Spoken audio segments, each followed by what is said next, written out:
Recta Source Episode 7 to mga boss, kaya tara simulan na natin to. Bali yan, sinimulan ko na dito sa source ko ng frozen foods. Kumuha tayo dyan ng siomay at embutido. Tapos yan, binayaran na natin at ito yung bill natin mga tol.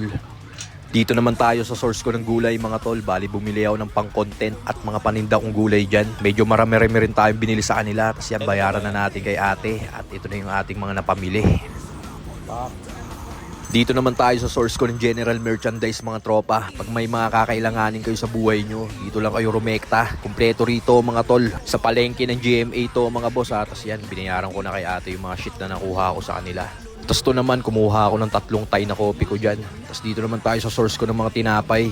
Yan, ayun ang mga napamili natin sa kanila. Siyempre, binayaran na rin ni Tito Otis yan par. At ito yung bill natin. At yan na, kinuha ko na. At sakto naman, nauhaw na ako. Kaya rumekta na ako dito sa bukuhan ni Boss J. Bali, fresh buko nga pala. Ang binakbakan natin dyan mga tol. Panlinis ng kidney natin yan.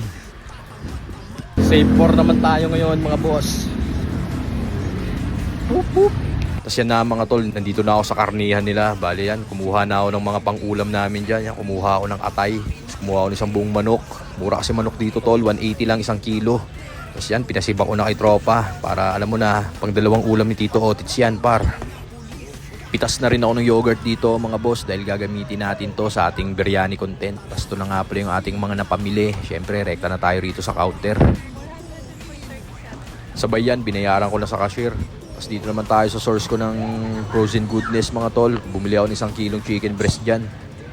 Tapos yan, bumalik uli ako ng palengke mga tol. Dahil naalala ko, bibilhan ko nga pala ng pasalubong na prutas yung mga anak ko mga boss. Kaya yan, kumuha tayo ng peras, mansanas, tas tong orange.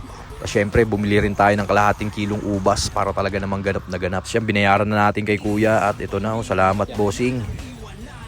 Siyempre bago umuwi, dumaan muna ako rito sa paborito kong mamihan para magpa-take out ng 2 lugaw na may laman. At siyempre pag uwi natin mga tropa, itong mga frozen goodness natin, lagay na natin dito sa freezer. Tapos dito naman sa kabila, lagay na natin itong mga pang PSG natin. Medyo magulo lang yung freezer ko mga tol dahil hindi pa ako nakapaglinis. So paano hanggang dito na lang. Peace!